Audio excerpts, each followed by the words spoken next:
قال وحيد رسول الله صلى الله عليه وسلم خيركم من تعلم القرآن وعلم كين برت قرآنك إدتك سيبرا أيا وخير بدن ولا البر قرآنك كريمك فتأخذ بكل حرف أجر حسنا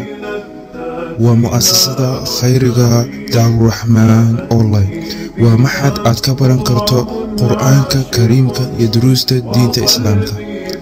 مدرسته حدي أهلا ميسته وحيكسين شهاده سيدو قلم مستقبل هكذا مكان في غضونته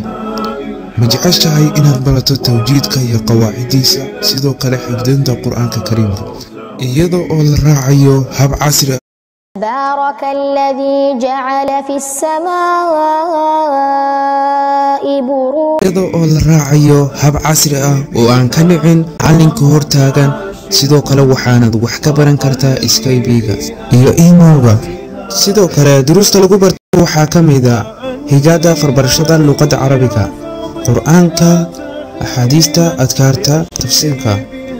sidoo kale waxaad ka baran kartaa madrasada mobilkaaga iPad-kaaga waxaad nagala soo xiriiri kartaa wixii faahfaahin dheeraad ah nambarada shaashada kaaga muuqda